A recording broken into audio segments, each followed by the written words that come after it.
Good morning and welcome to Unfiltered Vision News, bringing you the news unfiltered Monday through Friday, 7 to 9 a.m. Eastern. I am your host, Dr. Ashaki Noni Nichols, and thank you so much for joining me here this morning on Unfiltered Vision News.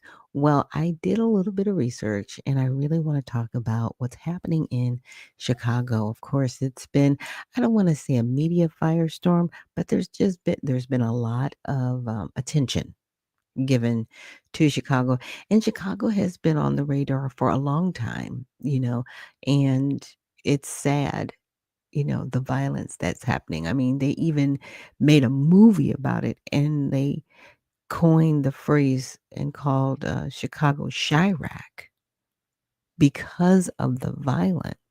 And I want to say that was in the 90s, 2000s, uh, that documentary was based on, and it was done by Spike Lee. But I'm like, you know, to hear the current mayor say, "Oh, we've got this under control," I'm like, "Sir, your city was called Chirac. You still had the most murders last year per capita over New York and Los Angeles. Like, you've got a problem, and you've got the president willing to come in and help you solve it. But see, here you keep saying, just send us money. No, you've been given money to handle the situation and it's still not handled. So you don't continue to throw money at a problem, right? That's not being solved.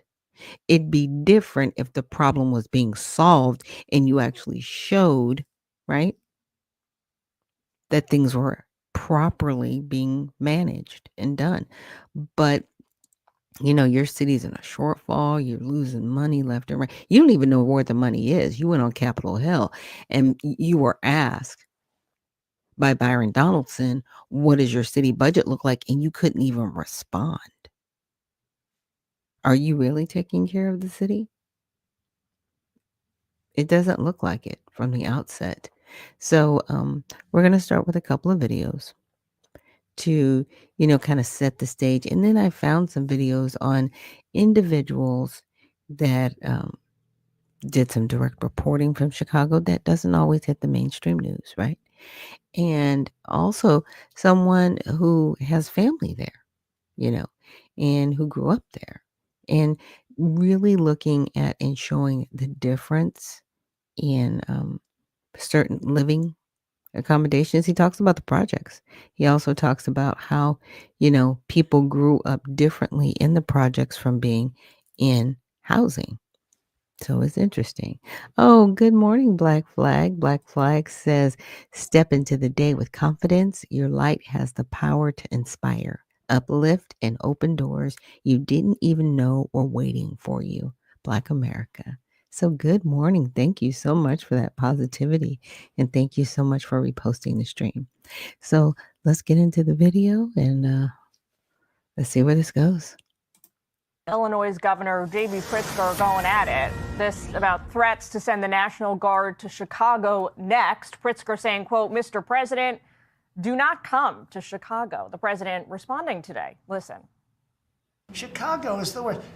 These places are really bad. I'm such a bad governor. He should be calling me and he should be saying, could you send over the troops, please? It's out of control. Senior correspondent Mike Tobin reports live from Chicago this afternoon for us. Hey, Mike. And Jillian, Chicago's Mayor Brandon Johnson wants to call the potential deployment of National Guard a military occupation of Chicago, and he wants to use a big public dust-up as an opportunity to plead for more federal money. One of the points that Johnson keeps making is that crime is down in the city of Chicago, and technically that is accurate. Murder, shootings, vehicle theft are all down to the tune of about 30%. The city of Chicago is not calling for the occupation of our city. Here's a better question. What should President Trump and the federal government do to ensure that the success that we are having continues? That's what we're asking the federal government, to actually invest in our cities. What Johnson leaves out is that violent crime is down from a dramatic high. Last year, Chicago was a homicide capital of the nation with 573 murders. The homicide rate triples Los Angeles and quadruples New York City. As far as people who live and operate in the violent parts of town, some agree with the mayor. Others say bring on the guard, any manpower that will make the streets safe.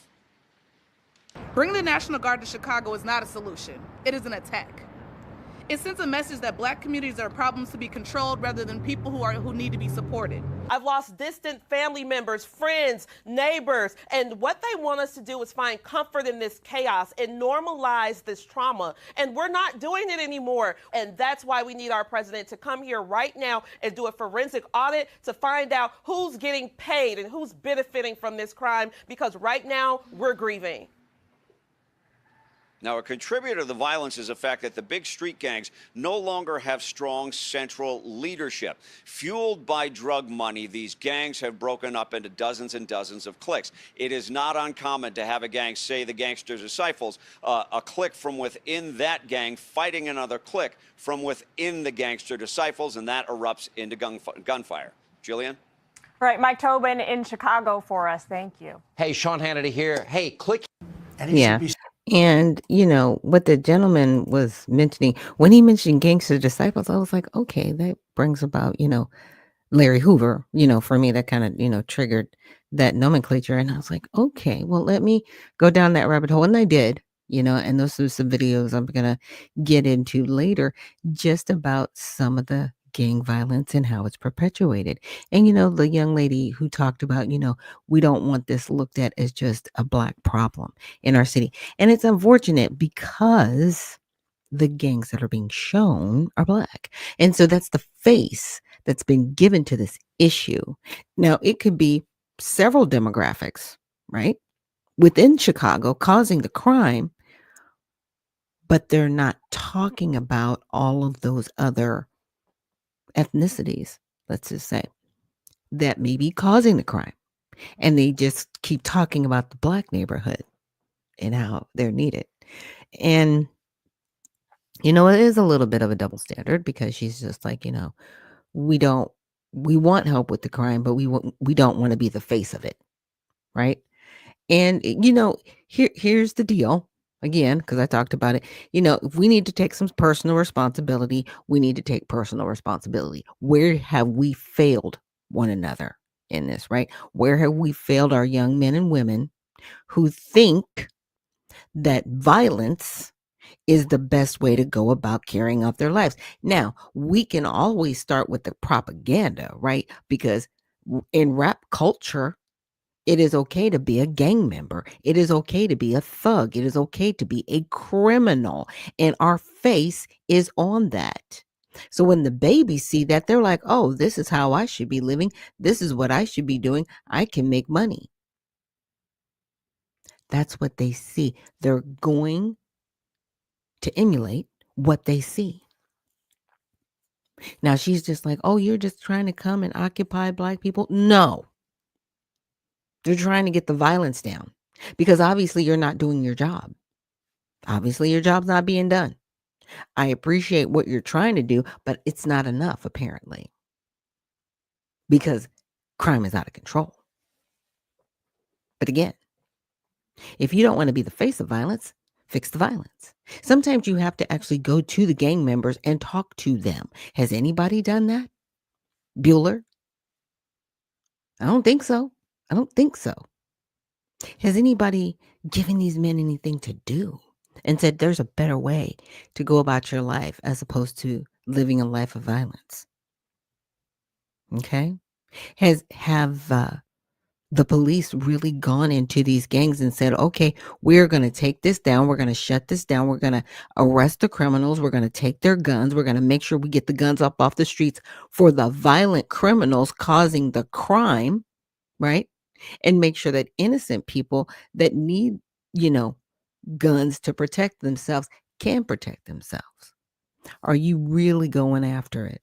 Or are you just allowing it? There is that balance. So let's continue.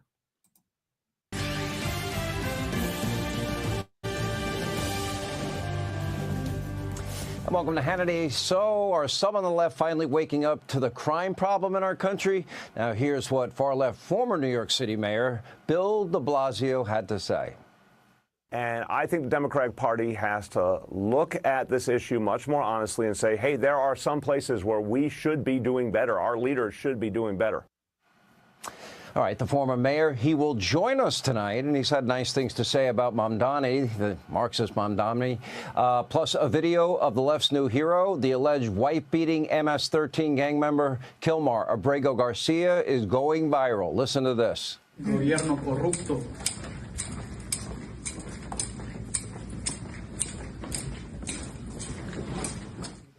In case you didn't get all that, we will tell you more. That's coming up. But first, this afternoon, President Trump touted his administration's huge list of accomplishments at a cabinet meeting that lasted nearly 3.5 hours. With reporters in the room, the president was reaffirming his commitment to having the most transparent administration in our country's history. Take a look.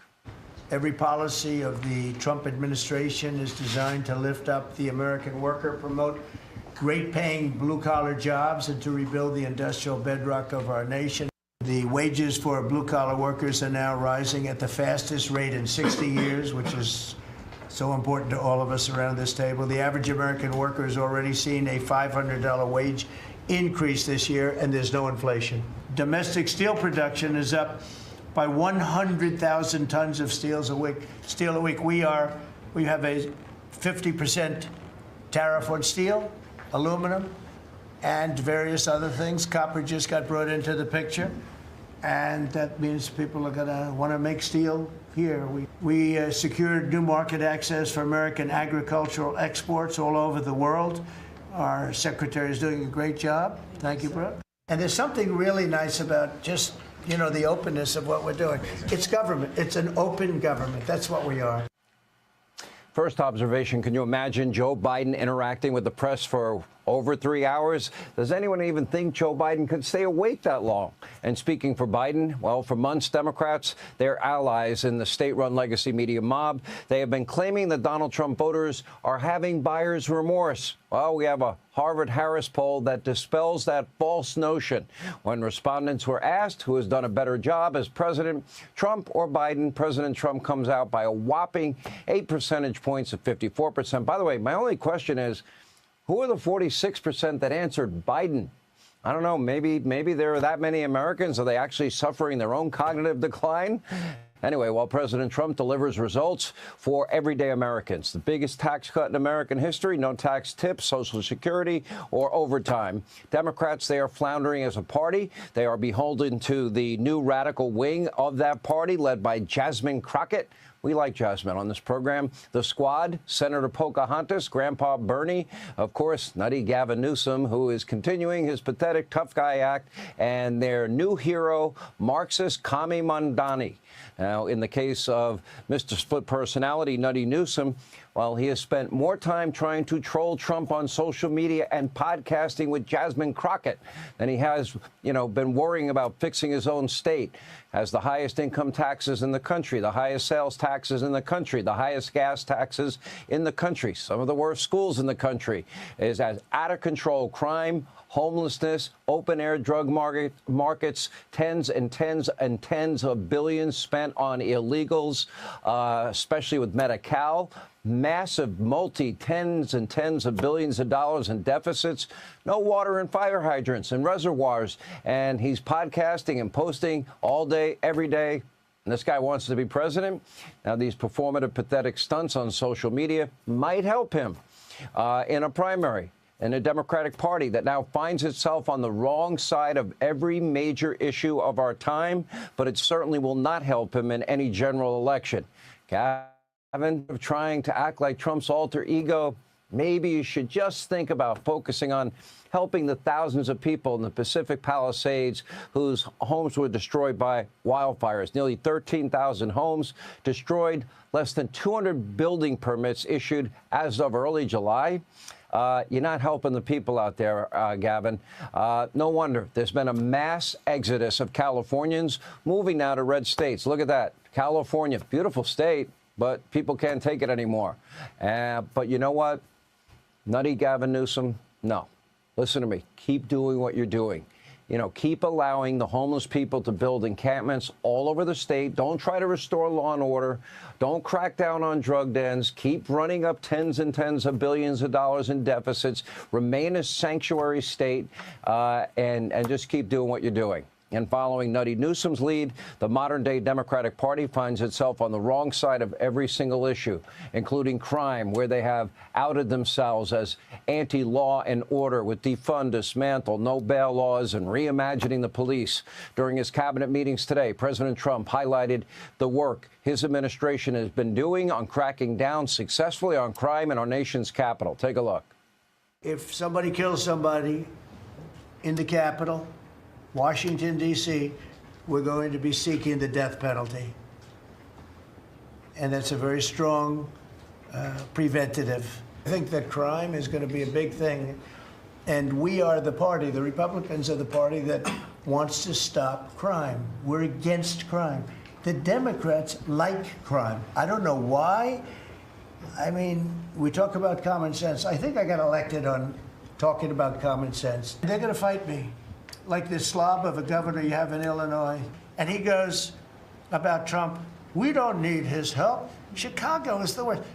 These places are really bad. We want to stay there for longer than 30 days, as you know. We have an absolute mandate, and I can extend it, but I'd rather not have to declare a national emergency because by that time, I mean, right now there's not an emergency. We should also work with our police department because you have very good police here, very good. We're working very well with them, by the way.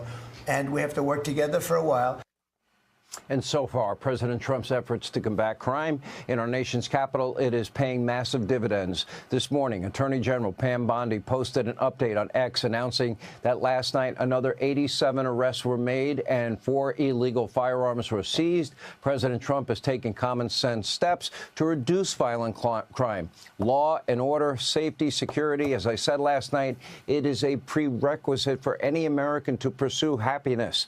Now, something every American should be on board with. That should not be an issue red and blue. No, it should be, you know, red, white, and blue. But inexplicably, the left wants no part of the effort to make our country safe and secure for you and your families. This morning, Politico sounded the alarm for Democrats, saying that if Trump's latest actions were an attempt to goad Democrats into saying crime isn't a problem, they did not disappoint. And there's no better example than Chicago Mayor Brandon Johnson, who has gone into full-blown meltdown mode over President Trump's efforts to take on crime and keep people safe. He was appearing on MSDNC's Liberal Morning Joe. Mayor Johnson refused 5 separate times to answer when asked if he'd accept more police funding for 5,000 cops and whether or not it would help safety and law and order in Chicago. Watch him duck and dodge and weave. Take a look. I'm curious, would you also like to get federal funding to help put 5,000 more cops on the street in Chicago? Would that help drive down crime? Well, look, policing by itself is not the full strategy. No, I understand that. You've talked about the other things you want. Would 5,000 more police officers on the street in Chicago be helpful to go along with all of those social programs that a lot of cities are engaging in and having success with? Well, look, here's the best way I can put it, Joe, is that in the 90s when I was in high school, we had 3,000 more police officers and we had 900 people being murdered every single year in Chicago. It's just not policing alone. Of course, we want more detectives. I know it's not policing alone. But do you believe that the streets of Chicago would be safer if there were more uniformed police officers on the streets of Chicago? I believe the city of Chicago and cities across America would be safer if we actually had, you know, affordable housing. Look, okay, I'm not saying that that's not the question I asked. I don't believe that we should narrow it down to just police officers, Joe, is what I'm saying. That is an antiquated approach. I'm saying we've invested in detectives. Mr. Mayor, are you hearing what I'm saying? Would an additional 5,000 cops on the streets in Chicago help complement those programs to make Chicago safer? Look, we are working hard to make sure that our police department is fully supported. course we know the answer, but if you are in a party that supports defund, dismantle, no bail laws, reimagining the police, sending in the social workers instead, you can't answer that question. It's basic, simple, common sense. Another weekend, by the way, of violence in Chicago. 6 dead, 27 injured. It shows the urgent need for a stronger police presence in his city. And the problem goes back decades. We have been scrolling on this program the names of people shot and killed and shot and severely injured in Chicago since Obama was president. But liberal Illinois politicians are so blinded by their rage and hatred of all things Donald Trump, they don't care. They've done nothing. They're ignoring their own residents' pleas for safety. Make no mistake, as a country, we are at an ideological tipping point. Usually we say that during election years. This is an inflection point for the country. It's basic common sense versus utter stupidity. And Democrats are on the wrong side of every single issue. When President Trump took steps to fix the economy, hand out the largest tax cuts in history for working men and women in this country, no tax on tips or overtime, protecting seniors with no tax on Social Security, Democrats, they pushed back. They voted for the largest tax increase in history. When President Trump sent illegal criminal aliens out of the country, Democrats, fought for their so-called rights of the likes of Abrego Garcia to stay here. When President Trump stood up to protect women's sports, Democrats were fighting for the right to keep biological men in women's locker rooms and on the field of play. When President Trump took steps to create lasting peace around the world, Democrats rooting against peace, hoping for failure. And now as President Trump is taking steps to make the country safe and secure for you and your family and keep our citizens safe, once again, Democrats are on the wrong side, fighting to keep America's big cities, dangerous, crime-ridden? Hey, Sean Hannity here. Yeah. And that's the bigger question. It's like, come on now. At a certain juncture, there are kitchen table issues where both parties can come to the table and say, yeah, we need to fix this. Yeah, we need to come together on this. How can we really work together to make things better for the American people? There's no shame in it. There really isn't, because this is how politics used to be done. But now it's like, nope, if I'm against you, I'm against you. I have to fight, and I have to triple down, quadruple down, and not give way.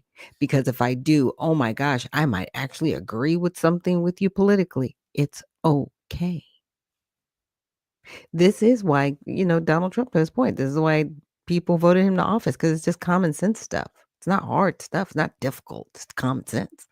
And greetings, Dr. C. Good morning. Thank you so much for your greeting. She says, greetings, founder. And thank you so much for reposting the stream. Now, I went and I did just a little bit of questioning with AI, because I was like, what's going on? So gang crime, Chicago officials, right? Because I said, does gang crime in Chicago benefit city officials financially? Now, that to some that might be a strange question to ask, but I was like, there's so much of it and it's so rampant. I was like, somebody's got to be benefiting from this, because it makes no sense for it to be as rampant as it is, if anybody can just follow me along those lines. So it says there is no evidence from the provided context that gang crime in Chicago directly benefits city officials financially.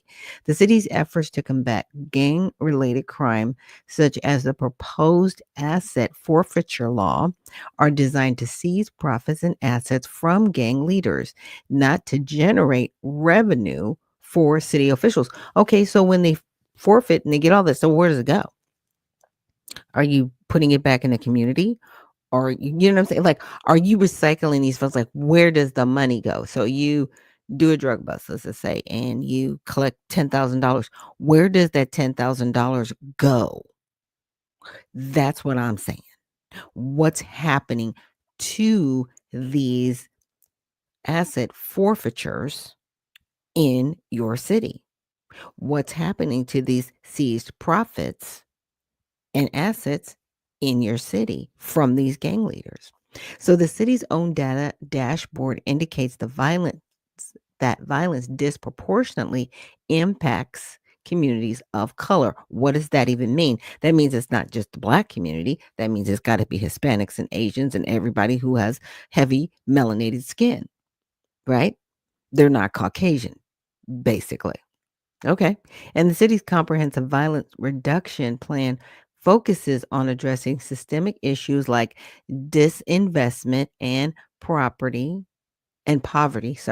rather than profiting from crime. Okay. All right. So the mayor's office violence reduction dashboard tracks violence trends. Oh, yeah, violence trends and the city's community centered response, emphasizing transparency and equity. Okay. A 2022 proposal by Mayor Lori Lightfoot, who was ousted, right, aimed to seize assets from gang leaders to disrupt their operations, with fines collected intended to be earmarked for victims of gang crimes, right? So it was like, okay, if we catch you, we're going to make sure that you pay to these victims that you've victimized. Okay, how far did that go? It didn't. Critics argue that such measures could lead to the seizure of property from innocent residents and are ineffective at stopping crime, but they do suggest city officials profit but they do not suggest city officials profit from the crime itself. My whole thing is, where's the money? Because you're not recirculating these asset forfeitures back into the community if you're doing this. I'm just saying, if you're doing this, where's the money? Because obviously money is being confiscated. Okay. So I said, is there a financial relationship between gang members and the police?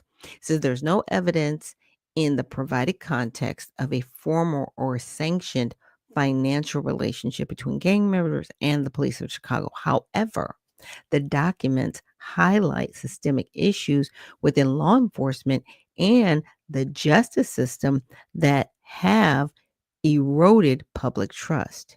So, a proposed asset forfeiture law aims to seize property and profits from convicted gang leaders with funds directed to victims of gang crime, not to police or city officials. Okay. The Chicago Police Department has faced significant scrutiny over corruption, misconduct, and lack of accountability, including incidents like the torture cases under former Commander John Berg, which have contributed to community distrust. Okay. Reports indicate that some police officers have been involved in criminal activity, including misconduct related to gangs and violence, but these are presented as instances of individual or systemic corruption, not an institutional financial relationship with gangs, right? So they're saying, okay, this happens every once in a while. It's not really the culture, but it is, in my opinion, because it's not stopping.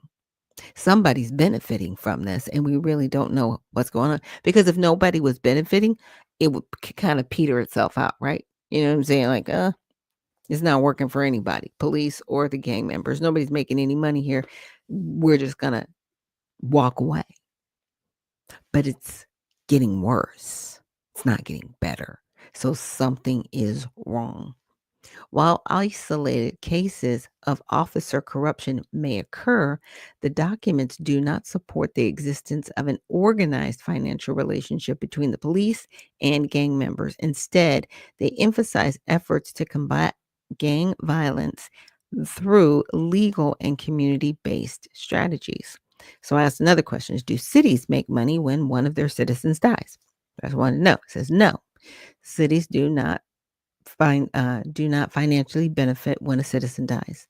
There is no mechanism by which a city directly profits from the death of its residents. In fact, violent deaths, particularly those related to crime, often result in significant social and economic cost to the city, including strain on healthcare, law enforcement, and social services, as well as lost economic productivity and diminished quality of life in affected communities. So you would think you would really want to get rid of the crime so that your residents can flourish. You're not going after the criminals. And this is just my opinion in Chicago, because it keeps getting worse. Something's wrong. It's not adding up. It just isn't. So, in the context of Chicago, the city tracks homicides and violence through the mayor's office violence reduction dashboard, not for financial gain, but to monitor public safety trends and coordinate responses. So policies like asset forfeiture allow authorities to seize assets from convicted gang members, what you read before, with proposed legislation directing those funds to victims of crime, not to city coffers as a profit. Okay. But I mean, I'll give breakdowns later, but I didn't ask, like, okay, well, how much money has been recovered, you know? So city officials the city invests in comprehensive violence reduction strategies such as community outreach and trauma recovery programs, reflecting the high cost of addressing violence rather than benefiting from it. So it's like, okay, we're paying out this money. So in summary, cities bear substantial cost from citizens' death due to violence and public policies and public policies are generally aimed at prevention and recovery, not financial gain. Okay. Can you give a breakdown of the investments made by Chicago to stop violence in their city? So, the city of Chicago, along with Cook County and the state of Illinois, has made significant investments in community based violence reduction programs through coordinated initiatives. The Government Alliance for Safe Communities, GASC, formed in 2021, has stewarded over $350 million in public investments to strengthen the community safety ecosystem across the region. But your crime is out of control. Okay. On 2025, GASC launched a major funding initiative committing $100 million, okay, across city, county, and state partners to sustain this and scale community violence intervention, CVI, programs. This includes approximately $57 million in programmatic CVI funding opportunities, with $46 million allocated through Illinois Department of Human Services Regimen Violence Prevention Services program for organizations addressing firearm violence in targeted areas across Chicago and Greater Illinois. An additional $11.6 million is being administered by the city of Chicago to fund and lead organization and network providing street outreach and violent eruption services in high-risk communities. But your crime is getting worse. Like you keep throwing money at it and you're still not figuring this out. That's the problem. So a second round of GASC funding in 2025 provided an additional $20 million. Now we're still in 2025, y'all. It's only August. It's August. Okay. It's not December. It's August. And they keep throwing money at this. Building on over $60 million already awarded that year. This brings the total recent investment to substantial levels, with funding focused on evidence-informed strategies such as street outreach by credible messengers, trauma-informed victim support, crisis intervention, case management, employment services, and youth development programs. So show us. Brendan Johnson, you keep talking about these programs. Show us something. Some results. We need concrete. Hey, it's working over here. We want to replicate this. Something's not adding up. So in previous years, the city of Chicago has already increased its violence prevention budget significantly. By 2021, the city allocated $16.5 million for violence prevention and reduction, a $5 million increase from the prior year, primarily managed through the Chicago Department of Health Office of Violence Prevention. In 2020, Mayor Lightfoot announced $7.5 million in funding through the two RFPs, $6 million for street outreach coordination and $1.5 million for trauma-informed victim support, targeting 15 high violence community area. Okay, so people, I guess, that were witnesses to this or victims of this, they're getting trauma support. Okay, Why isn't anything being fixed? You guys are throwing money at this issue, and it's gotten worse, not better. So at the county level, the Cook County Justice Advisory Council awarded $85 million in 2022. Like, they just keep throwing money at this for gun violence prevention programs in Chicago and suburban Cook County. Statewide, Illinois committed a record $100 million in its 2021-2022 budget for violence prevention, with about 60% directed to high crime neighborhoods in Chicago. And it's gotten worse, not better. Something's wrong. Just saying. A $2.5 million grant opportunity was also established to create a centralized capacity building network for community safety, supporting over 400 community-based organizations with technical assistance, grant management training, and resources to enhance their effectiveness and sustainability. These coordinated efforts reflect a public health approach to reducing gun violence and addressing root causes such as trauma, disinvestment, and lack of opportunity. So, okay, we feel sorry for you guys. You're in a disadvantaged opportunity. But again, the crime is getting worse. So obviously your programs aren't working. Do you know what I'm saying? Like, at some level, at some point, you got to be like, okay, we're throwing money at this. Our programs are not working. What else can we do? Just saying, something's got to give. I said, so I just asked a real simple question: has crime gotten better or worse since these investments? I mean, that's a valid question.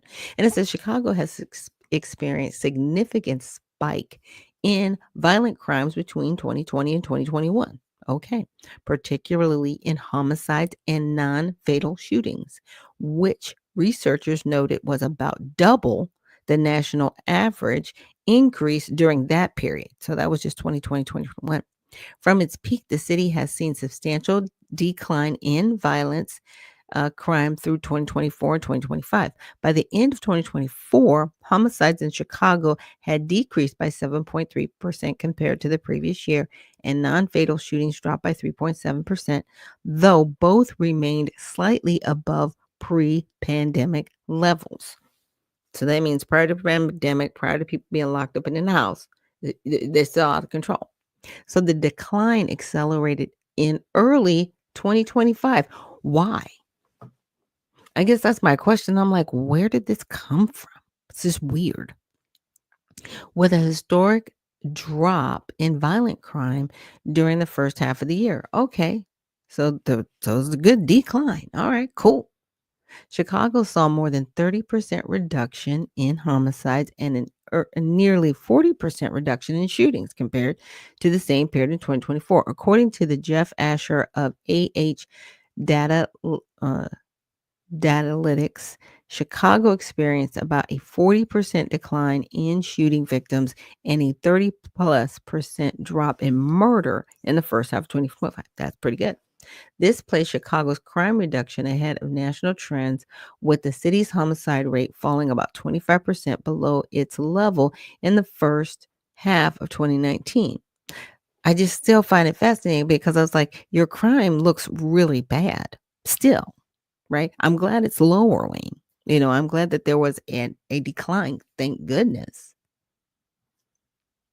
But it's just not reflecting in the lives of the citizens, right? Your statistics are one thing, but your people on the ground should be like, yeah, we see it. They don't see it. They don't see it because if they did, they would say something. So city officials, including Mayor Brandon Johnson, have attributed the improvement to constitutional policing, violence prevention programs, and community investments. However, researchers from the Council on Criminal Justice caution that while such programs are encouraging, there is insufficient evidence to confirm they are the primary drivers of the decline. So what if they do a forensic audit and they find out that the numbers were skewed? Because we don't know.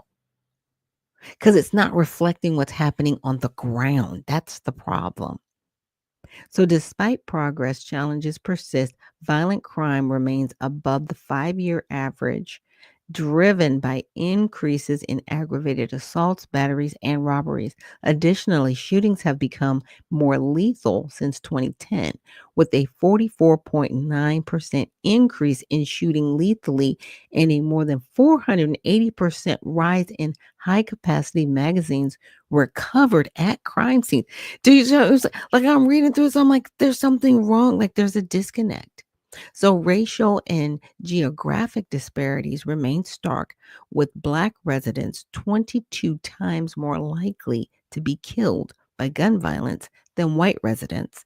And the highest risk neighborhoods experience up to 68 times more homicides than the safest areas. Now, you guys are hearing me read all these. Is it confusing? Because it's confusing to me, because it isn't consistent. It's very inconsistent. Something's wrong. Something has to be done. You've thrown all the money you can at this. You need some muscle, because apparently people don't care. And they don't think they're going to suffer any consequences, even if they do get caught. Something's missing. So while most major categories, including burglary, robbery, and sexual assault, fell below pandemic levels in early 2025, motor vehicle theft remains about 80% higher in the first half than in the first half of 2019, despite recent declines. Shoplifting and larceny trends are less clear due to inconsistent reporting. So that means they're reporting on it or not. Right. Now we know with stores like Lululemon, they're told not to call the police because if they do, they'll get fired from their jobs. Just let people rob us. That's literally their store policy. I'm not kidding. I am not joking when I tell you that. And that's a lot of these high-end stores. They're just like, yep, don't get involved. Don't get yourself hurt. Don't get yourself injured. Do not call the police. Just let them do whatever they want to do. It's crazy. It's insane, because that happened here in Georgia, and it happened at Lululemon. And the woman, she called the police because she was like, "Hey, they're robbing the store." She got fired. She got fired because she called the police. Happened. It's crazy. So I said, has there been a spike in crime due to illegal immigration? Because I wanted to know that. It says there's no evidence in the provided context linking a spike in crime in Chicago to illegal immigration. The documents emphasize that Chicago's recent trends in violent crime, both the spike during 2020 and 2021 and the significant decline in 2024, 2025, are analyzed without any mention of immigration status or undocumented immigrants as a contributing factor. The city's violence reduction strategies focus on community-based interventions, constitutional policing, trauma support, and addressing systemic issues like poverty, disinvestment, and and not immigration enforcement. Research cited in the context notes that the drop in crime in early 2025 outpaced national trends and occurred alongside similar reductions in other major U.S. cities, suggesting broader socioeconomic factors rather than local demographic changes are at play. There is no data or analysis in the provided materials connecting crime rates to immigration status. No city, county, or state reports cited raised immigration as a driver of violence. I was like, okay. Moreover, the broad study includes in the context widely supported by criminological research consistently show that undocumented immigrants are less likely to commit crimes than native-born Americans, which I think is a whole trope.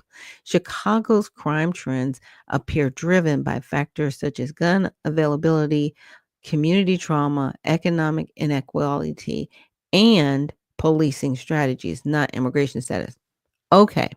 So you're saying, regardless of anybody coming over here, crime is just crime. Crime is just crime. Okay, got it. So are crimes by undocumented immigrants tracked? I just wanted to know, like, are you even tracking it? No. They're not tracking this. So Chicago does not track crime by immigration status. So you can't even really give me real numbers. Okay? Because if we'll just use black people. So if black people were already suffering economically, and then you bring over undocumented workers or people and they're committing crimes and you're not even counting their crimes, it still makes it look like black people are suffering worse, right? Like we haven't moved the needle at all. But you got programs you say are for your community, but the community's in the same place. Like nothing is making sense in Chicago. It says Chicago does not track crime by immigration status, including for undocumented immigrants. The Chicago Police Department does not inquire about record or disclose immigration status during routine interactions, traffic stops, or when individuals report crimes in accordance with the city's welcoming city ordinance. So they're welcoming these people, but if they commit a crime, nobody's even what? They're what? So your numbers are padded. You got padded numbers, you have padded stats. You're not even telling people the truth. I can't. I don't know how people get on camera and just lie. But hey, I guess maybe you're paid enough to lie. You've moved millions of dollars to lie, to cover all of this up. So I see it. It's cool. It's cool. So this policy is designed to foster trust between law enforcement and immigrant communities. Oh, the same communities that are less likely to commit crime that you don't document. You sound crazy. You sound crazy. Ensuring that all residents can cooperate with police without fear of deportation. Y'all, Chicago is a hot, buttered mess. Just ridiculous. It says because CPD does not collect immigration data, it is not possible to definitely determine how many crimes are committed by undocumented immigrants because they don't track it. So, okay. So, for example, there was an undocumented immigrant. He killed a woman. He decapitated her. He had her in his backyard. Her body was in a barrel of bleach. They took him to jail and released him the same day. You heard me. They didn't document that. How many more things are happening in Chicago that we don't know about? That's all I'm saying. That's all I'm saying. Every alderman or alderman, if that's how it's pronounced, and Mayor Brandon Johnson, they need to be investigated by the DOJ immediately. Immediately. Just based on that case alone. But they have a standard practice where they don't even question these people because they want they want community policing for people who aren't even from here. But you're not doing that with your own residents that are already here. You're not going out and talking to these young men and women and saying, hey, we want a relationship with you guys. No. You're letting them kill one another. That's why I say somebody's benefiting from this. Is the benefit that you're just going to let people kill one another so you don't have to do it? I'm just trying to figure it out because, like I said, it doesn't make sense. So the city's crime data instead records arrestees' country of birth, which is not listed in approximately 1 in 7 arrests, further limiting the ability to analyze crime by immigration status. As a result, while analysis can examine arrest by nationality, such as a focus on Venezuelan-born individuals, these do not equate to tracking crimes by immigration status or provide arrest rates relative to population size. So basically, if you're a foreigner and you're undocumented and you're in the state of Illinois, they're not tracking your crime, period. Even if you don't, wherever you live in Illinois, outside of Chicago, because Chicago isn't all of Illinois, obviously. You know what I'm saying? This is a disgrace, what is happening in our country right now, especially in Chicago. You guys need to be investigated. The governor, the mayor, all of the aldermen, everybody's that's involved in this, the seizure, right? If you are collecting money, where are the people? Can we just get one that benefited from this financial seizures that you guys do, right? Where you go in and you get money from the people that committed the crime, right? The gang members that committed the crime, and you give the money to the victims. Can we just get one person that benefited from that? Because you don't mark how much money you've even collected. Was it $1 million? Was it 2 million? Was it 5? What? What? You say you have something, but you have no numbers on it. None of it makes sense. None of it. And you still have the highest murder rate per capita over Los Angeles and New York? And stop it. Stop it. It just looks like Swiss cheese. It really does. There's so many holes. There's so many holes. So we're going to go to our next video. I'm going to check out Cash. Talking about how bad Chicago is, and what have we got here? This person getting arrested. Oh! These police are totally overwhelmed. Look at all the criminals. Oh my goodness, what's going on here? They're dancing after that officer was just accosted. But apparently looting here is out of control too. This happened at Nordstrom's. I don't know. Oh, they robbed Nordstrom. Here they go. Where are they? Oh, look at him getting in the car. He's rotting. I've always wanted to see He just this in threw a real bunch life. of stuff in there. Where do you think they're going to go, Adam? I don't know. It's super exciting. There they go. Whoa! That's a stolen car for sure. Here's another guy that thinks... 2 cars! A bold crew is caught on camera running out of the Nordstrom in $100,000 River North race. with the designer goods. By the time Chicago police responded, the thieves were long gone, but the impact of their actions long lasting. Yeah, I believe it. Professional thieves. Investigators say the organized retail theft is big money too. We're talking a $1 The billion police industry. 10 steps behind. Last month, CBS News Chicago showed you how the Cook County State's Attorney was the helm of the nationwide crackdown, which netted 500 arrests, all from people stealing from stores and selling the goods at much cheaper cost. These thieves are taking Chicago for everything they've got. Look how they taking money at Dunkin' Donuts, y'all. Like, Dunkin' come on, man. Donuts! What is this? Looks like a bank. Crazy. Straight bulletproof glass through the whole thing, man. I mean, you can't even breathe on these people. Look how sealed this is. This is a professional seal. Like, you can't even talk to these people. It's a bank for donuts, for Boston cream donuts.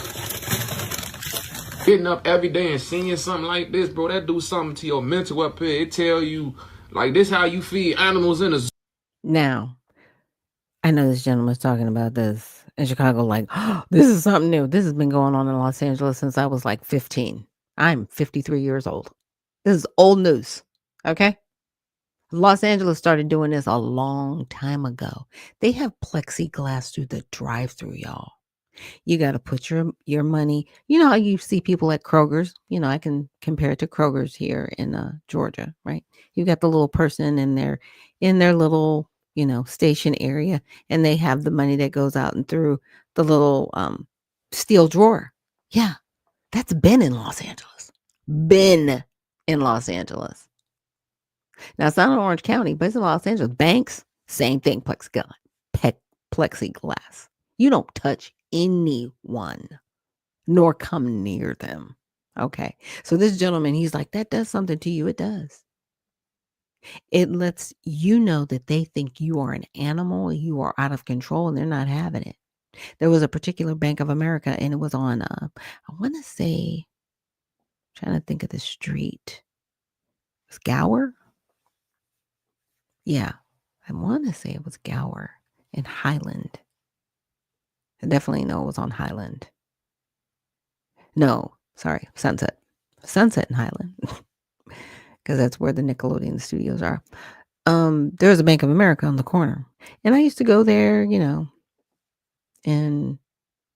my 20s. They put up the plexiglass. Couldn't touch anybody. And this is in Hollywood.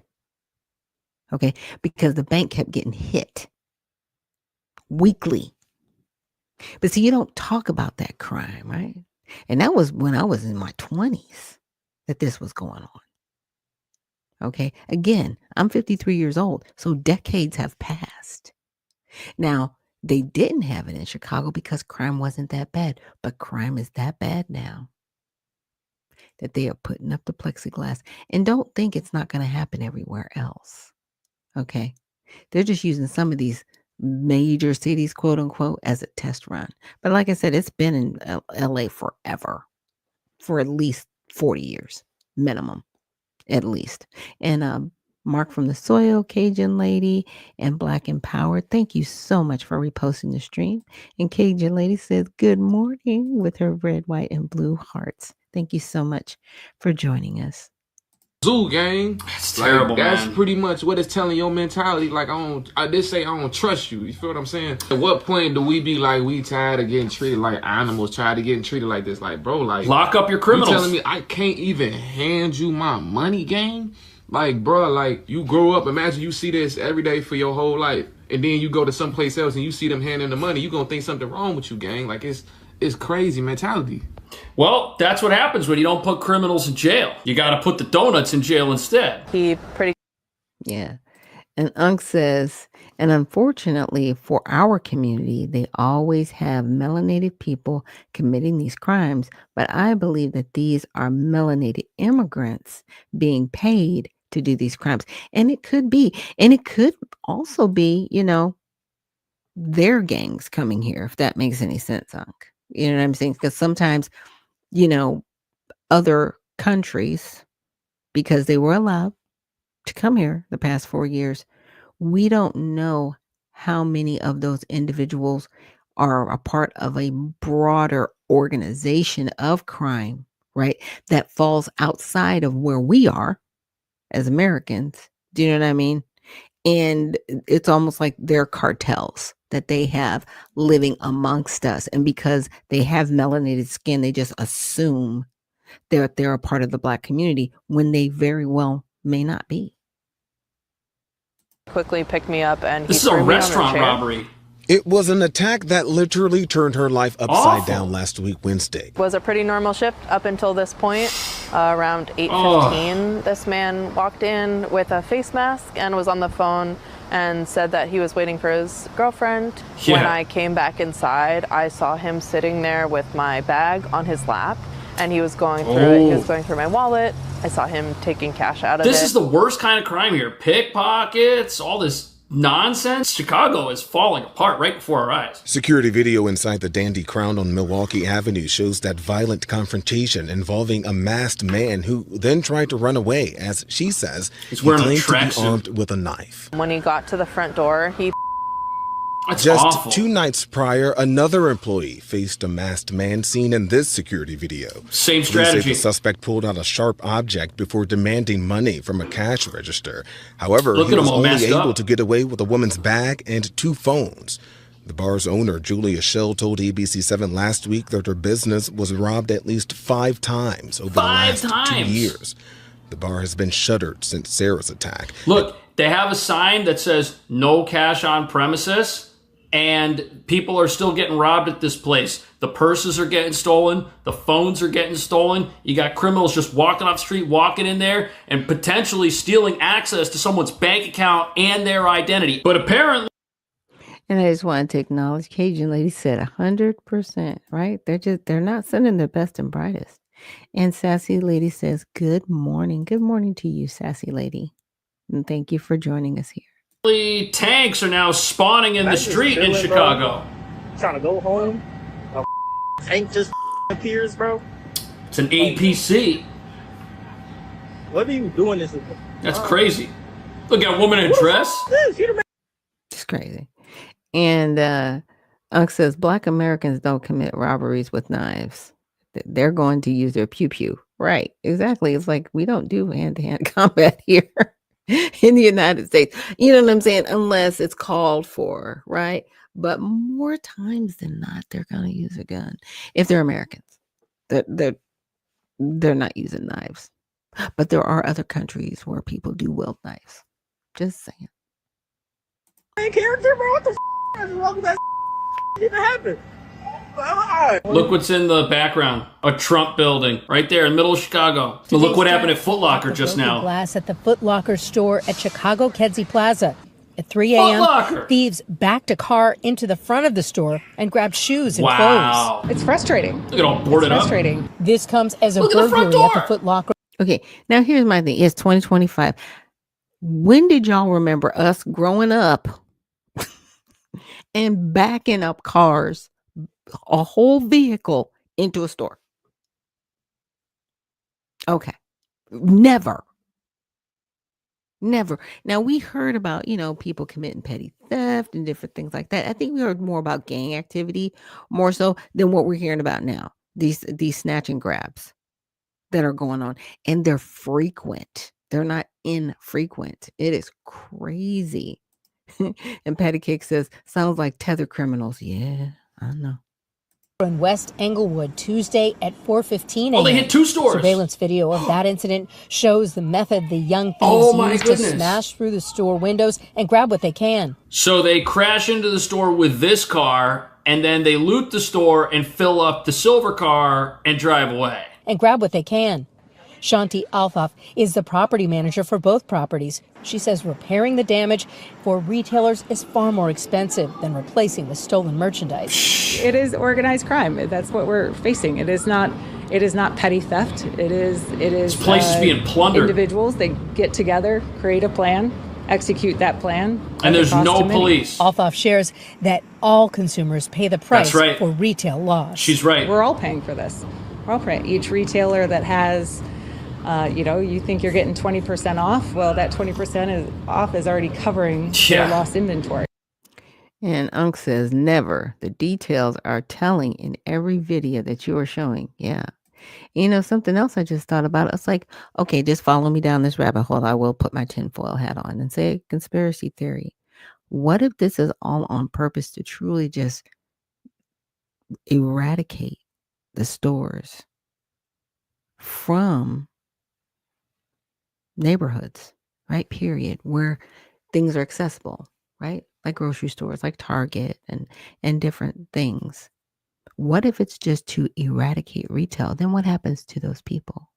Well, they're not going to sit there and just not have anything. They're going to come into the gated communities next. And then what are people going to do? Right? But then where's it going to leave people? In fear. And they're going to cry for martial law. Because what are we going to do? You've created a band of people who have no morals and do not care. And you've created a generation of thieves who think it's okay to just take and not work and earn for what they want. They'll just take it because there's no consequence for me. You've created a whole mentality and mindset, and you're going to have people begging for martial law, which is worse than the problem it solves. But that's just my conspiracy theory. I'm just saying. And Unc says, where is wheelchair Jesse, right? Why is he not speaking out? He lives in Chicago. Yeah, he lives in a gated community in Chicago, sir. He doesn't care what happens to these people. I'm telling you, this is a setup. This is a whole setup, and we're watching it play out. She fears what could happen if the offenders are not stopped. If there's enough crime, big retailers, national retailers, they pull out of the shopping centers. They discontinue their lease. They leave vacancies, and as a result, So Cajun Lady says it's not a conspiracy theory. That means it's a conspiracy. That means it's been confirmed. Okay? If it's not a theory. It's scary. End up with communities that don't have the services or the goods. Chicago police. But those communities do have the criminals because they refuse to put them in jail. Our children can't walk around the community without fear of being hurt or kidnapped or having a drive-by. So it's what these numbers that they're expressing, we don't feel it in our quality of life. Trump, you need to bring the National Guards to Chicago, man. You got kids, man. That's not good, man. Washington, D.C. is not much going on compared to Chicago, man. I'm running. It's a war happening right now in Chicago, man. Hey, hey, look, man. Look, go on the news. Go on the news. Or go on Google, type Chicago. I'm going back home to Africa, man. I can't. Well, that's a crazy statement. But even though Chicago is full of normal people who are telling us how much they do not want to see crime ruining their city, this place is run by activists who don't want to see law and order come here at all. Down on crime in Washington, D.C. are now armed following a new Pentagon order, as the president floats the possibility of extending federal deployments to other U.S. cities, including Chicago. We may or may not. We may just go in and do it, which is probably what we should do. They need help badly. Chicago desperately needs help. But late today, this from Chicago's Democratic mayor, who notes the city's murder rate is down 32% from last year. This stunting that this president is attempting to execute is not This real. guy's melting down. It doesn't help drive us towards a more safe, affordable big city. And Illinois Democratic Governor J.B. Pritzker posting this video along Lake Michigan. A lot of people running, having a great time. Insisting the city does not need assistance from federal.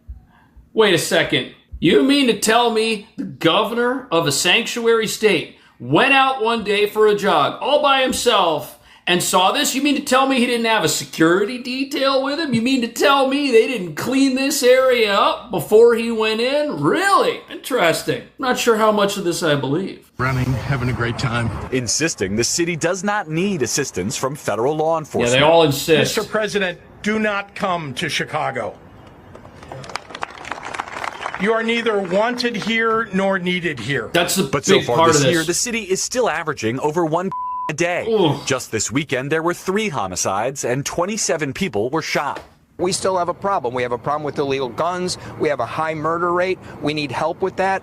If Trump really wants to help, what he can do is give us a federal Homeland Security grant so we can Give us money. Give us money. That's what they want. They want money. The same people that created the crime problem in Chicago say, you know what? Don't send troops. Don't send law enforcement. Don't build a jail and fill it up. But if you have some money for us, we'll take it. If you really want to help, just pay us. What do you think's going to happen to that money? Or police officers. While the president pushing back on Democratic accusations that he's behaving like a dictator. A lot of people are saying maybe we like a dictator. I don't like a dictator. I'm not a dictator. I'm a man with great common sense and I'm a smart person. And when I see what's happening to our cities, and then you send in troops, instead of being praised, they're saying you're trying to take over the republic. All right, Garrett joins us live from the White House. Garrett, the president also making headlines on crime with some new executive orders, including on cashless bail. That's right. Okay, so the thing here is, whether you have a dictator or not, you need law and order. If you don't have law and order, your dictator is the criminal underworld that runs your city and forces out businesses and shuts them down. A criminal underworld that exists because of this whole cashless bail thing that doesn't allow criminals to go to jail. The president targeting several Democratic-run cities and states, including Washington, D.C. and Chicago, which use a cashless bail system in their courts. The president believes those hurt public safety. The order signed today could be used to cut off some funding for places that keep using those systems after 30 days. And in a separate order signed today, he also created a new specialized National Guard unit that could be deployed in cities for police work going forward. A cleanup battalion. Here's an article in the New York Post on how cashless bail is working out. Cashless bail or zero bail results in increased recidivism and crime, the district attorney said, noting that his office's research found there was a staggering 169% jump in later crimes committed by those released on cashless bail as opposed to those forced to pony up to get out of jail. Yolo County. This is happening somewhere in California. That's crazy. The study looked at a random sample of 100 people released from custody on zero bail between 2018 and 2019. So this is pre-pandemic when things were safer in all of these places. See this picture right here?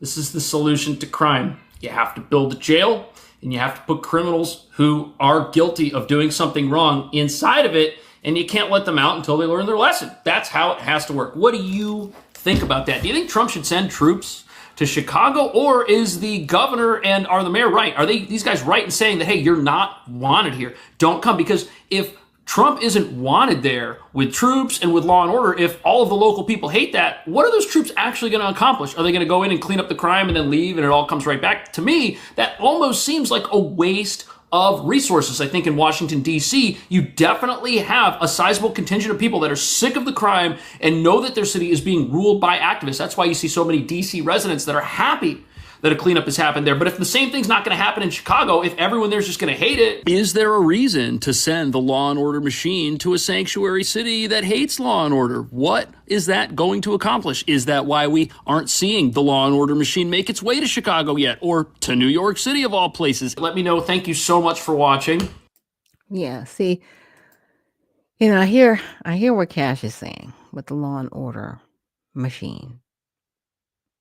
Because again, if this is being done on purpose to try to force martial law, that's what they're trying. That's the goal.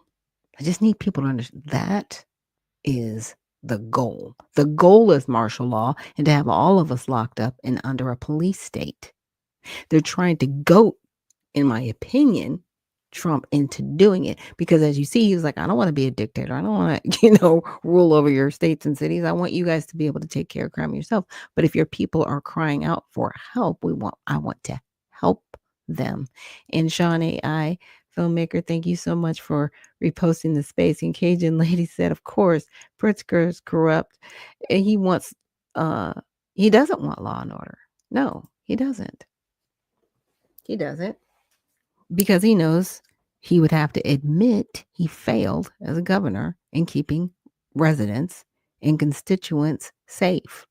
He's not in the business of keeping anybody safe. He's in the business of keeping the ruse going again. And this is just my opinion. And as Cajun Lady says, it's not a conspiracy theory, it's a conspiracy. They are conspiring, in my opinion, to goat President Trump into declaring martial law, because it's like, okay, the crime is just too much everywhere and we're just going to have to lock everybody down. Very similar to a pandemic. So can you imagine a emergency martial law? We just got to lock everybody up so we can get rid of the criminals. Do you know what I mean? Like, I need you guys to stay in the house to be safe so you can get rid of the criminals. And you guys think you guys probably sit back laughing like, ha ha, you're being funny. No, I'm being for real. Just like they locked us up because we had a virus running around. And I'm not saying that virus didn't kill people. It did, because guess what? Pneumonia kills people too. But it had a 99.9% recovery rate. Okay? It had a 99.9% recovery rate. They locked us up for that.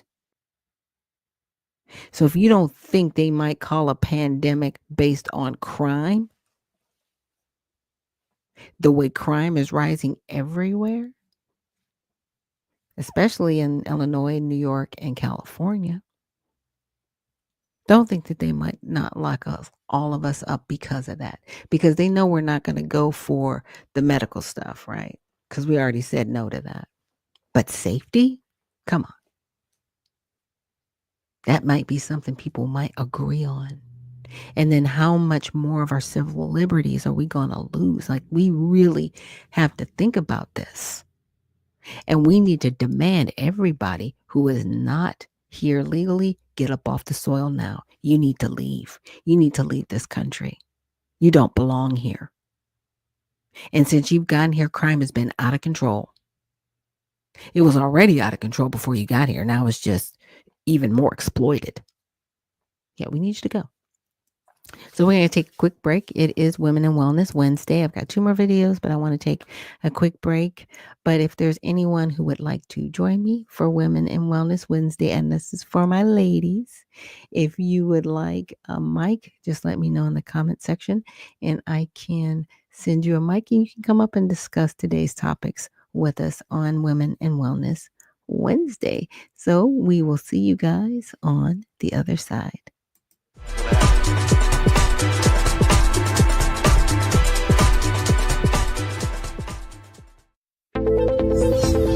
The browsers of today are broken. They've been overtaken by a barrage of sneaky and annoying ads. trackers that follow your habits, and cookies that build profiles, and all sorts of other internet clutter that's taking precedence over the content that you want to see. In fact, these useless bytes can take up to a whopping 50% of page load times, with a third of it anxiously trying to learn more about you. To make matters worse, some ad blockers are even letting ads through when large advertisers pay them. But do you really want a leaky ad blocker? It's because of these very reasons that we developed Brave, a new browser that kicks internet crud to the curb and makes it faster, safer, and better to surf the web than your current browser. With Brave, everything you need is built right in. We integrated technology that automatically blocks trackers, annoying ads, and shields everything that can cramp your style and destruct your privacy. With it, you can expect increased speeds nearly 2 times faster on laptops and up to 4 times faster on mobile. And unlike any other browser, Brave allows you to support your favorite publishers with automatic micropayments, so it's a win-win for you and your favorite sites. To top it all off, Brave is open source, because we truly believe it's our web and we need to fix it together. So ask yourself this question: do you want a web browser made for the internet of today? If so, try Brave. It's faster, safer, and ad-free.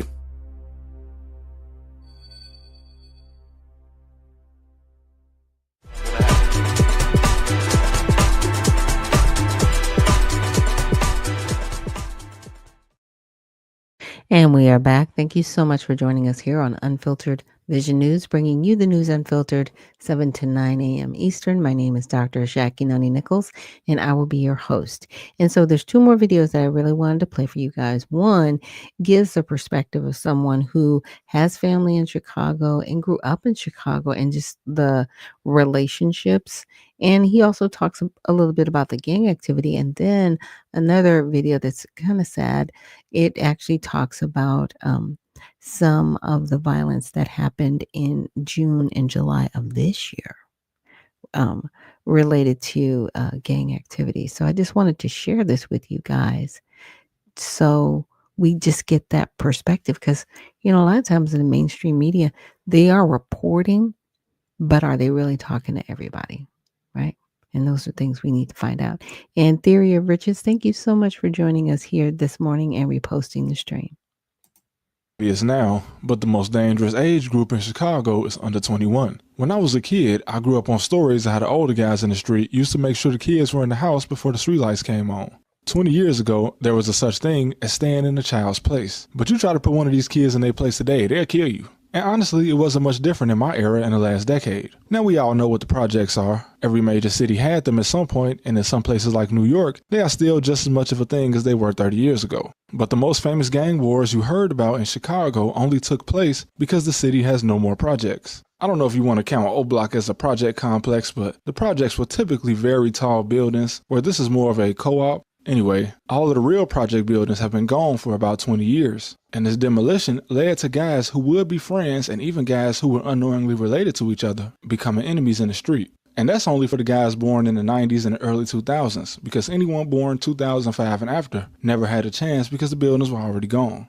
You have entire hoods at war, but their parents grew up down the hallway from each other. But the kids don't know that. If you're from the South Side especially, you know what I mean when I say that I've met so many people my age only to find out that my mom or my uncle or my dad grew up with one of their family members in the projects. For instance, one of my homies from high school kicked it with the man all through high school, all 4 years. We dodged bullets together, we did something stupid and got locked up together when we were 18. This was my dog. One day, my mom went to the funeral of one of her friends from the projects, but when she got there, she saw my homie sitting in the church, and she said, "Hey, what you doing here?" And he said, "This is my grandfather's funeral." And we just never knew that our families knew each other. And when I was still a stoner back in the day, my next door neighbor was the plug. This still my homie to this day, but turns out his mom and my aunt were best friends, and we didn't even know. But that's because the projects were on their way out when we were kids. But during our parents' childhood, the projects were full. And these were massive buildings. Today, you have multiple neighborhoods in Chicago that all descended from one building. But here's where it stops being fun. You know how hard-headed teenagers are. And unfortunately, once the buildings went down, these families moved into neighborhoods that already had families. Some kids from the projects were good kids, went on to make something of themselves. And some of them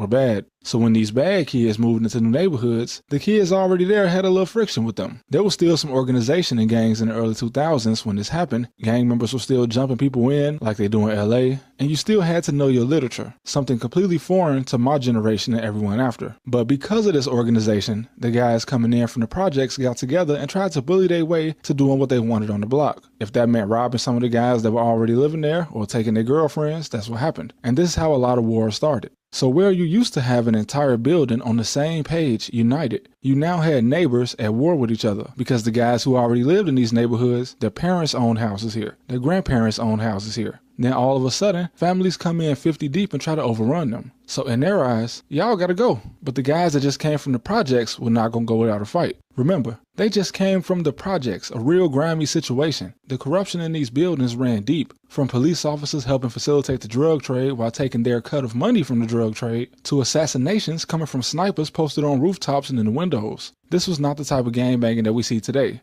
These were mafias, so it didn't take long for blood to shed when they moved to a new neighborhood. And that's just how it was. You had black families that were above the poverty line, both mom and dad in the house coexisting in their neighborhoods. But then all of a sudden, you have guys whose parents were either dead or on drugs due to how things went in the projects. You got people coming out of there that have been fending for themselves since they were little with something to prove moving into these areas. And like I said before, it wasn't all of them. I have a huge family that came from the projects, and most of them were not gang members. We got multiple college degrees in my family coming out of the projects, including my mom and her sisters. One helped build schools on the south side, and the other one managed to get her master's degree. And my uncle was a medic in the Navy, but it only takes a small group of people doing bad to change the whole area.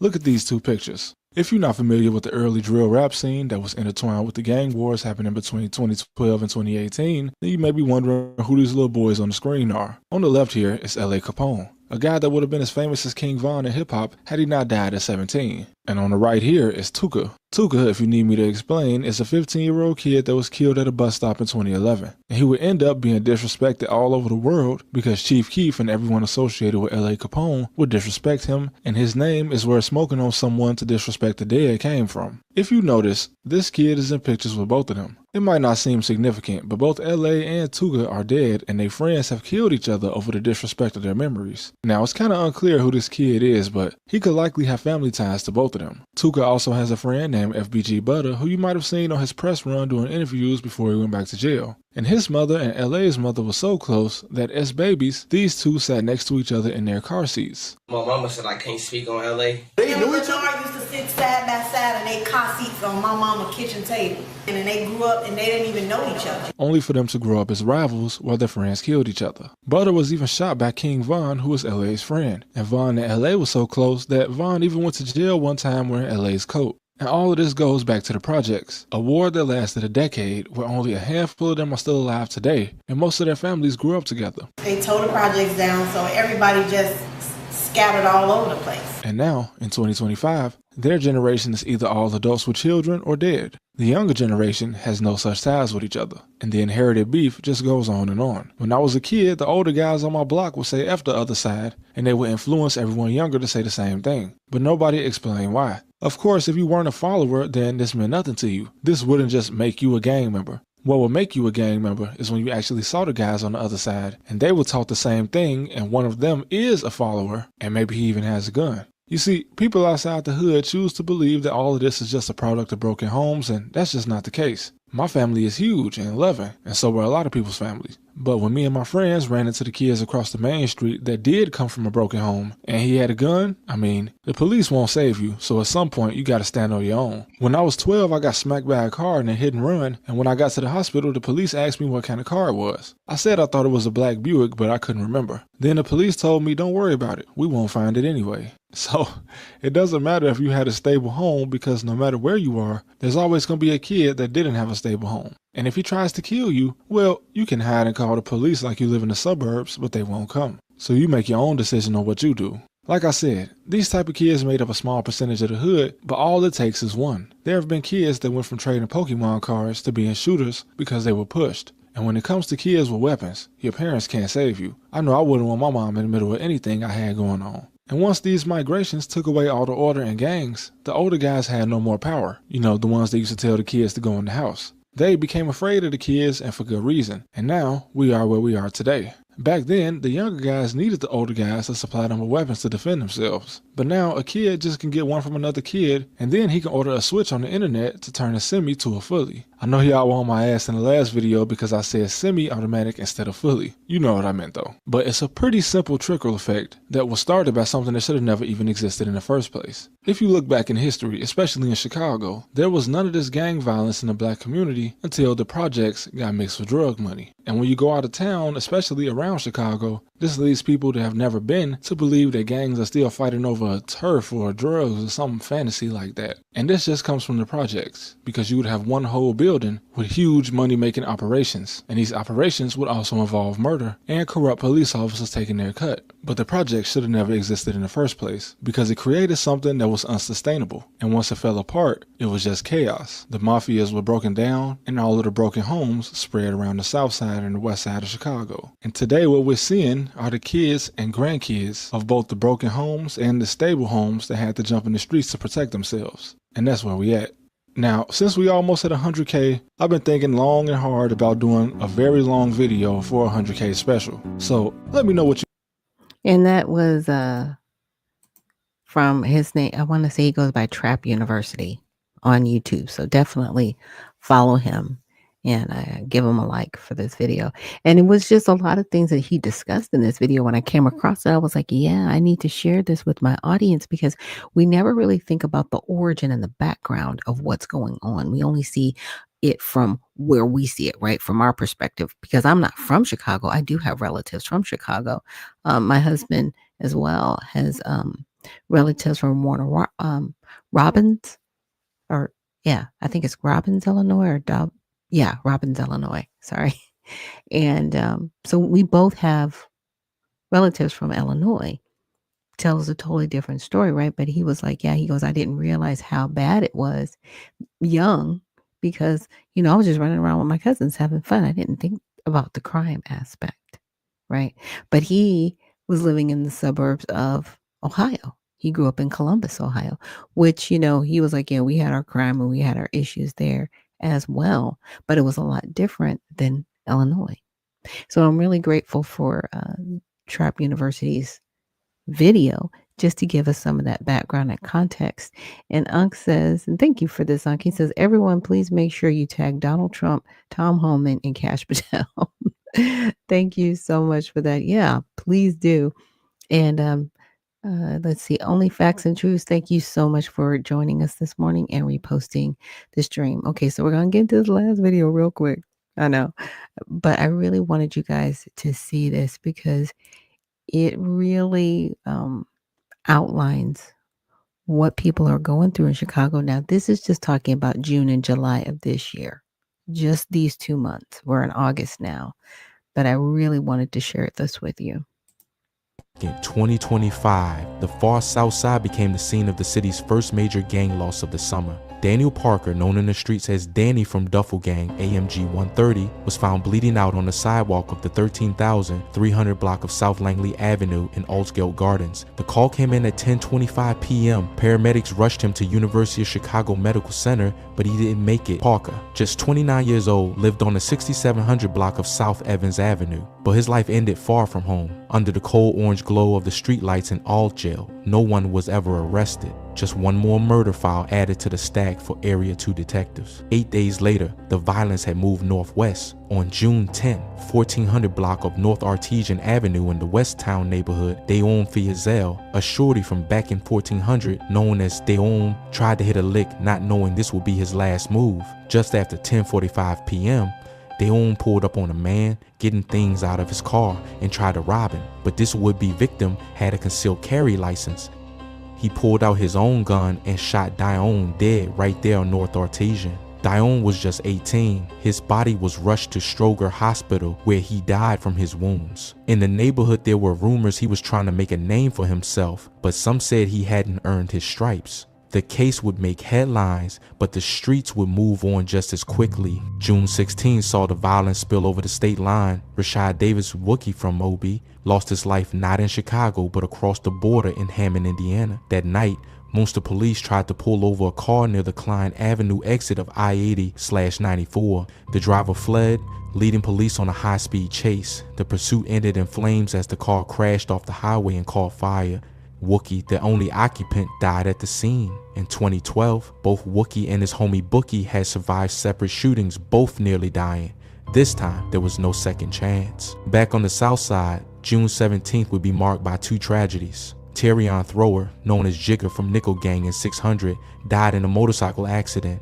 The exact intersection never made the news, but everyone in the set knew he was gone too soon. On that same day, violence came to the 2100 block of East 93rd Street in Calumet Heights. Johnny Jackson Jr., known as Lil Johnny from Ghoulie Gang, was behind the wheel of a Chevrolet when gunfire erupted. A bullet hit him in the back. Losing control, Lil Johnny's car crashed into another vehicle, then plowed into a house. Officers arrived to find him slumped, the engine still humming, and by the time he was pulled out, it was too late. He was only 18. June 19th, the city lost another at the 600 block of West 63rd Street in Englewood. Denzel Robinson, Gleesh from TTE, was leaving a store when a gunman opened fire. The sound echoed off the brick facades as Denzel collapsed. He was 32. The killing was as swift as the investigation that followed. His alleged killer, Jabari Johnson, was arrested the same day Denzel died, though not before another family was left in ruins. Early morning, June 21st, the near west side. It was about 2:30 a.m. when shots erupted in the 2300 block of West Roosevelt Road near Tri-Taylor. Malik Johnson, leaked from Marcus Way, stood outside on the sidewalk, not knowing three gunmen were about to jump out of an SUV. The burst of gunfire left Leak and a woman named China dead. Another man shot her in the ankle. The shooters disappeared before the blood had dried, and the city would awake to another double homicide and another set of unanswered questions. 4 days later, June 25th, the 1200 block of South Springfield Avenue in North Lawndale was the scene of one of the most brazen murders of the summer. Dilla Florence, called Dillo from OTM, was relaxing on a porch with friends when a man disguised in a woman's coat and mask walked up. Within seconds, the gunman fired multiple rounds, striking Dillo in the neck and body. Dillo was 46. The killer ran off, shedding his disguise in the yard of a nearby senior center before his getaway.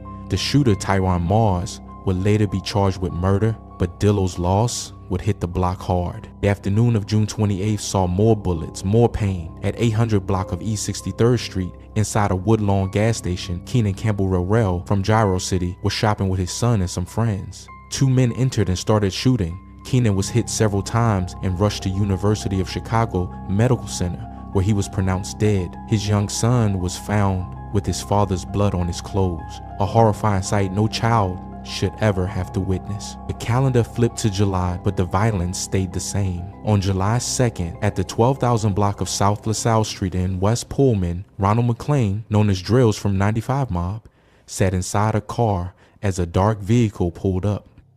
Shots were fired, one striking him in the head. He was rushed to Advocate Christ Medical Center, but there was nothing they could do. That same night, just after 11 o'clock p.m., the River North District erupted. At 311 West Chicago Avenue, outside Artist Restaurant and Lounge, a mixtape release party for local rapper Mellow Bucks had just ended. As a crowd milled outside, a dark-colored car pulled up and someone opened fire. In seconds, 4 people lay dead, and at least 14 others were injured. Among the fallen, Leon Andrew Henry, L. Peasy from NLMB, and Devontae Terrell Williamson, Vontae from WAP Gang. Both were young, both deeply loved by family and friends. Williamson had just gotten his CDL and was a loving father to his young daughter. Among the dead was also 26-year-old Taylor Walker, a hairstylist and former dance team captain who was planning a vacation the next week. Alongside her was 27-year-old Aviance King, quiet, loyal, and completely uninvolved in the streets. Both were there to support friends, caught in a storm they never saw coming. The shooting was called one of the worst in years. For the families in the city, it felt like war. July 3rd, the violence returned to the far south side. On the 9900 block of South Bensley Avenue, Reginald Edwards, Gino from Zolan/Chestnut, was standing outside when a car pulled up. A hail of gunfire followed. Struck multiple times, Gino died at University of Chicago Medical Center less than an hour later. Independence Day weekend, July 5th, the 1000 block of North Laverne Avenue in the Austin neighborhood. Police responded to a call early that morning and found Brian Keith Meeks, BJ from Ghost Mob, TNG, dead inside a residence, shot in the head. He was only 30 years old, another casualty of a holiday weekend that would see even more bloodshed citywide. On July 6th, Demeki Davis Meek from FBG 157 was in the 9600 block of South Brennan Avenue in the South Deering neighborhood when he was shot 5 times, 3 to the right leg. Davis was taken to University of Chicago Medical Center in critical condition but died a short time later. FBG 157 and 10 gang were tight, but even alliances couldn't shield Meek from a stray bullet. July 8th, the streets of Humboldt Park saw more gunfire. On the 600 block of North Monticello Avenue, Kavaje Fitch, Sosa from OTE, was standing outside with a friend around 11:45 a.m. when 4 gunmen exited a gray car and opened fire. Fitch, hit several times in the head and body, died at Stroger Hospital. He was 28 and his murder would leave OTE reeling. By July 10th, the violence had come to Armour Square. Just after 2 a.m. on the 3700 block of South Wells Street, Jeremy Miller, Whitey, also known as Tyson from MTG 39, was shot in his own hood. He and another man were both hit, but Miller took a round to the chest and died at University of Chicago Medical Center. Tyson was respected, quiet, a real original. Some say he's the Tyson Dirk meant in the rap tracks. Now another OG going too soon. Next day, July 11th, tragedy struck Riverdale. At the 13,200 block of South Langley Avenue, Prince Johnson, Big Primo from Buff City, was shot multiple times in the head. Primo had only recently come home after serving time for a murder in the early 2000s. At 43, he was still considered a top dog, but the game he survived for years finally caught up to him. Police found him dead at the scene. Early July 13, Devon LaSalle, Freaky, from OTE, was found shot in the 800 block of North Cambridge Avenue, River North. Multiple wounds to the body. Freaky was an OG long out of street politics, but the bullet didn't care about retirement. He died at Northwestern Memorial Hospital. OTE, second major loss of the year. Not long after the shooting, police moved quickly. Just hours later, authorities arrested Maurice Timms, age 49, in connection with LaSalle's murder. Timms was taken into custody and charged, bringing at least some sense of closure for a case that left another family in mourning. On July 18th, the shooting came to East Garfield Park. Demarion Ligon, Chop from TTU, was standing outside on the 2800 block of West Arthington Street around 10 p.m. Someone walking by pulled out a gun and shot him in the torso. Chop died at Mount Sinai Hospital, another statistic for the city's grim homicide map. The next day, July 19th, South Shore, on the 2000 block of East 68th Street, police found Demetrius Cole Jr. Michi from UMG shot to death. His family suspected he'd been backdoored by someone he trusted, maybe even set up by a girl. Another young life ended. Another family forced to bury a son. The bloodshed didn't stop. July 24th, the 2000 block of East 103rd Street in South Daring, Damian Williams, Damo from Met Boys, was found with gunshot wounds to his torso and leg at 3:20 a.m. He died at the scene. Damo was the brother of Kayo, killed back in 2013, and his family believed he too was backdoored. 2 brothers, 2 funerals, both claimed by the same streets. By July 29th, OTM will lose another in the first block of Northwestern Avenue on the near west side. Antonio McDuffie, Lil Tone, was hit in a drive-by just before 10:40 p.m. He was shot in the legs and head, taken to Stroder Hospital, and died the next morning. A 49-year-old man was also shot but survived. Every one of these lives was lost in just 2 months. That's the kind of reality they're facing in Chicago right now. It's not just numbers. It's sons, fathers, friends, entire futures wiped out. Don't be the added statistic added to the endless cycle. Yeah. And see, this is the stuff that they're not showing us on TV. You know, and Cajun Lady says there's so much tragedy. There is. And, you know, only fact says this is sad as AF. It is. It is sad. Because, you know, these are people that are from our community.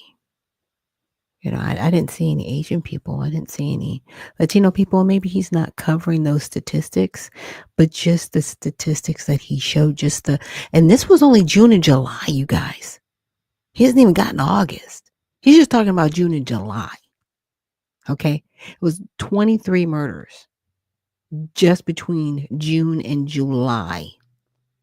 So when you see the mayor and the governor saying crime is better, it's down, it's like, no, one is too much, because you don't think about the community that's lost somebody. You think about the other people in the community that feel terrorized by the person that shot this person. It's crazy. And Unc said, remember when the mayor of Chicago and the governor of Chicago are talking about crime is down, they're not talking about the black side of Chicago. They're not. They're talking about the upper side of Chicago, where they have the police, where they've got some good coverage. But when they want some money, they'll mention the black side of Chicago. When they want some resources, and all they've done is they've thrown money at this, and it's not working. So obviously we don't want to be insane, right? We don't want to keep doing the same thing and expecting a different result. You have to do something different. And as much as they're fussing, we don't want Donald Trump here. You need Donald Trump there. You need a heavy presence so that your police officers actually have the opportunity to apprehend some of these criminals and see not all the criminals that are out there are the ones that look like us. It's a lot of different criminal activity that is going on in Chicago and probably throughout the state of Illinois, but we're just focusing on Chicago. That really needs to change. It really, really does. I'm praying for all of those families that lost loved ones between June and July, and just, throughout this year and past years. I mean, it's very tragic what's happening there in Chicago, Illinois. And I definitely wanted to give a shout out to P. Ray and Chicago Flips Red for, bringing attention and continuing to shout, help us. Things need to change because their mayor isn't listening, and definitely their governor isn't listening. So thank you so much for joining us here on Women in Wellness Wednesday. I know I didn't have anybody come up for open mic, and I had a lot of videos I wanted to share, but this is information I wanted to share with you guys to let you know why Donald Trump is going into Chicago. Like I said, I just shared a video about 23 people who died between June and July. We're just in August. And it's something that needs to change. The violence needs to stop. And the only way it stops is it starts with us, right? Getting out into our community and doing what we can, having those conversations with individuals that have influence in the community. I really wish they would allow Larry Hoover, while he still has breath in his body, to communicate with these young men that they need to turn their lives around, that something truly, truly needs to be done. So again, thank you guys for joining me here on Unfiltered Vision News. And tomorrow will be Mighty Men Thursday, and it will be open mic. So if there's any men out there that would like the mic to talk about, these pressing issues that we have in going on in our country, or if there's somebody you guys think I should highlight on the program, I will definitely do that. But the women I'm highlighting today are like Danielle Carter, Zoe, and P. Ray, who are out of Chicago. And thank you so much again for all of your efforts in getting the president to pay attention to Chicago, Illinois. And with that, remember, stay well, stay focused, and stay unfiltered. We'll see you on the next one.